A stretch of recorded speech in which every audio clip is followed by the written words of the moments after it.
ఫ్యామిలీతో కలిసి మూవీకి వెళ్ళాం. పుష్ప పుష్ప పుష్ప పుష్ప పుష్ప పుష్ప పుష్ప పుష్ప పుష్ప పుష్ప పుష్ప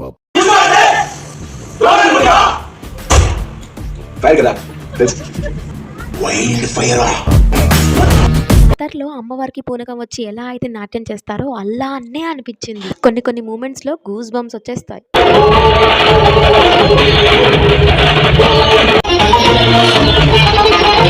మూవీ చాలా బాగుంది. అల్లు అర్జున్ ఊర్రమ్మ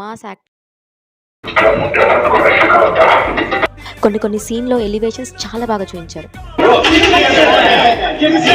క్లైమాక్స్ సీన్ మాత్రం తగ్గేదేలే. వెనకాల బ్యాక్గ్రౌండ్ బీజిఎం కి తగ్గట్టుగా అల్లు అర్జున్ ఎక్స్ప్రెషన్స్ మాత్రం ఇరగదీసేశాడు. అమ్మవారి గెటప్ లో ఫైటింగ్ బీభత్సం. నాకైతే మూవీ చాలా బాగా నచ్చింది. మీకు కూడా నచ్చినట్లయితే కామెంట్